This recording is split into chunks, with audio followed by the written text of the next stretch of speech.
Now it's time to give our game that final commercial ready touch. Right now we've completed our game, and the only thing that's left now is to add what's known as post-processing. Post-processing is the process of applying full screen filters and effects to a camera's image buffer before it is displayed on our screen. Alright, and basically what it does is it drastically improves the visuals in very minimal amount of time. So, using post-processing. To use post-processing in your projects, we can import it directly into Unity from the asset store by downloading the post-processing stack. So, in your Unity here, go to Window, Asset Store, and this will launch the asset store directly in Unity. The asset store is an amazing tool, and the fact that it's integrated directly inside of Unity makes it a breeze to work with. Basically, the asset store has everything from scripts to services to shaders to animations, models. You can buy complete art packs to use in your games. So what we're interested in looking for in here is post-processing. So go ahead and type in the search post-processing, and we're looking for the post-processing stack by Unity Technologies, which is right here. So post-processing stack. The new Unity post-processing stack is an Uber effect that combines a complete set of image effects. Go ahead and download that. Hit accept for the licensing terms. And while that's downloading, go ahead and allow it to import. It's going to go ahead and say preparing package. It's going to say import. You're going to see post-processing folder. Go ahead, import. And it will automatically put all of these files into your project view. So here, just go ahead and let that import. And with post-processing effects, the best way to really get experience using post-processing and to figure out how to use all the given processing effects is to check out the Unity manual on the documentation for post-processing. The post-processing overview will give you a clear view of everything that you can do. For example, we're going to have bloom effects, depth of field, chromatic aberration, we're going to have color grading, and just all sorts of awesome things that can really help bring our game to life. So now that that's imported, you'll see here in our project view that we have a post-processing folder. Now, what I want to do is, in order to use post-processing, we need to create a profile for it. So in your post-processing here, you'll see, let's go ahead and inside our Galaxy Shooter here, let's go ahead and create a new folder. And let's call it Post Effects. Okay, Post Effects. Go ahead and right-click Post Effects, create, and we're going to go ahead and create a profile that is going to use the post-processing stack. So on here, we're looking for post-processing profile. This profile is what's going to allow us to apply image effects. So let's name this space_profile. Okay, so here's our space profile, and you can see here that we can manipulate the image effects on this. So for instance, we have fog, we have anti-aliasing, we have ambient occlusion, screen space, depth of field, motion blur, and tons of others. So using these, we're going to bring our game drastically to a commercial ready state. So let's go ahead and click on your main camera, and we now need to apply this post-processing profile. In order to do that, there is a component called post-processing behavior. By adding this component, it allows us to drop in a space profile or post-processing profile, and the camera for the main camera will automatically be altered. Now right now nothing has changed, and that's because we haven't actually modified our space profile. So let's go ahead and start doing that. The first one we're going to look at is going to be motion blur. So to really get a feel for how this is going to affect our game, what I want to do is I want to hide our title screen momentarily, and I want to actually drag in our player and our ships and everything that we're going to be using so we could see how it's actually going to look. So for instance, if we look at our prefabs here, I'm going to drag in an enemy.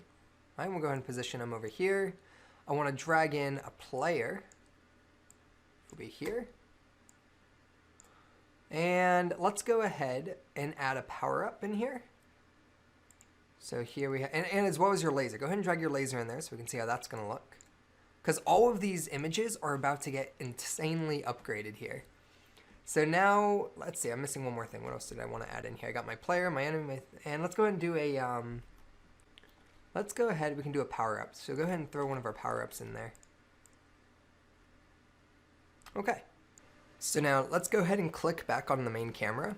Go to your post-processing behavior, click on your profile, which is the space profile in your project view. And let's go ahead and start bringing this game to a commercial ready state. The first one I want to look at is bloom. So bloom, the effect on this basically refers to the default effects found within the post-processing stack. Bloom is an effect used to reproduce an imaging artifact of real-world cameras. The effect produces fringes of light extending from the borders of bright areas in an image, contributing to the illusion of an extremely bright light, overwhelming the camera eye capture or scene. So to really get an understanding of what bloom is, and for all of these, is really just to mess around with it. Go ahead and start by just turning on bloom. You're not going to notice any immediate changes because we haven't actually adjusted the values of our bloom yet. However, go ahead and change the intensity from 0.5 to like 5. And you'll start to notice that our particles, like our thrusters and our background, get more ambient light. Like they're getting much brighter. So what I'm going to do is I'm going to set that to about 5.4. I'm happy with that. Maybe 5.41. Next, let's go ahead and set the threshold. You can go ahead and mess around with that. And this is going to create that actual boast of glare. So you can see here we can really like do some crazy things with this. I'm going to go ahead and set the threshold here to just 1. Okay. And next, looking at, let's see, we have our soft knee and radius. For the soft knee, you can probably keep that at 0.5 and 4. And if you want to change any of these, you're more than welcome to. Like if you want more of a bright color contrast, you're more than welcome to. I'm just going to go ahead and keep this at 1, and I'm happy with this. Okay. So the next one we want to look at, let's go to color grading. Color grading is a really cool one, and my favorite thing about color grading is it has a temperature value. And go ahead and change this tone mapper to none.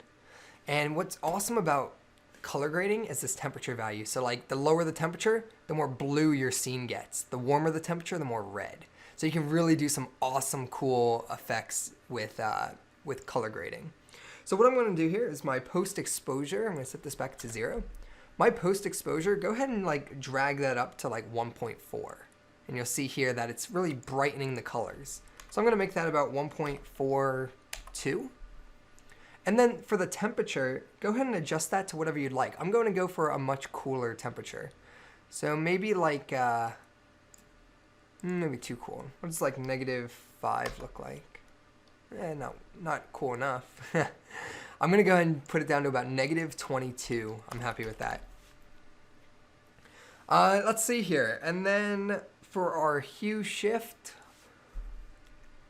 go ahead and this is kind of modifying the hue color values. You can see here it kind of gives you that really alien galactic look. I'm going to go ahead and set this to about -1, I think. So I'm happy with that. And the next thing is saturation.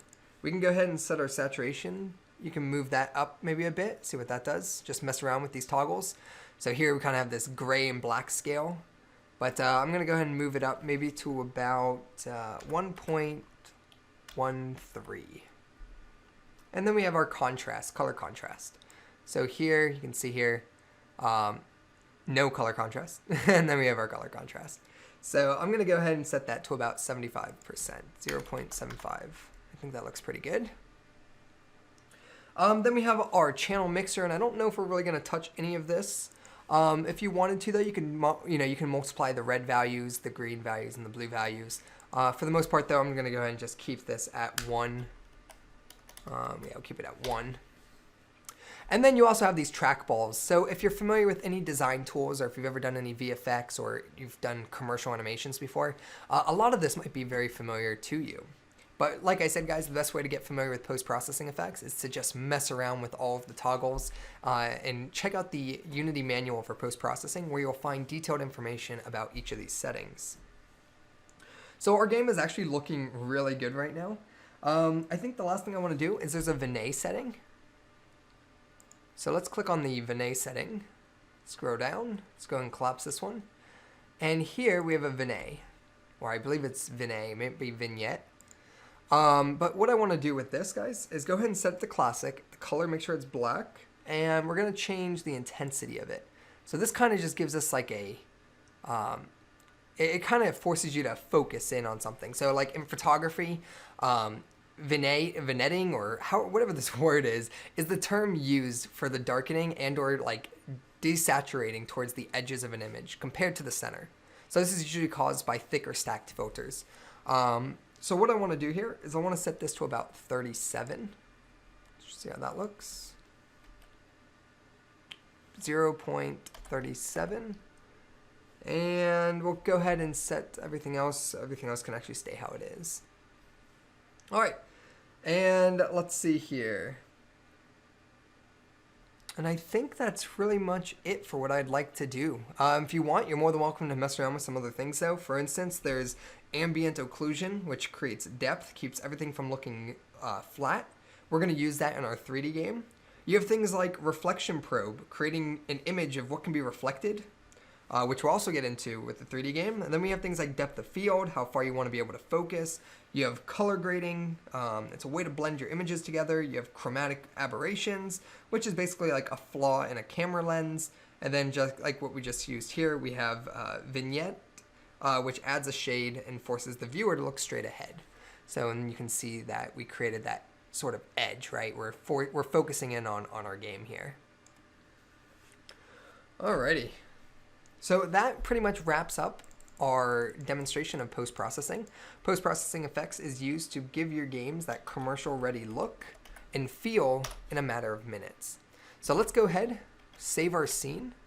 Let's go ahead and remove our objects that we added in here. So enemy player and laser and this prefab.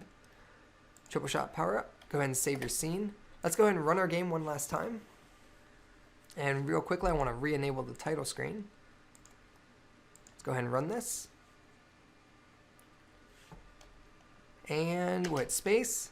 And here you go. As you can see, we have a much cooler looking game. And look at wow, look at that explosion. It's almost like a blue light. I love it. As you can see too, almost every particle it's beyond incredible. I hope you guys really enjoy what you came up with. I can't wait to see what you guys have come up with.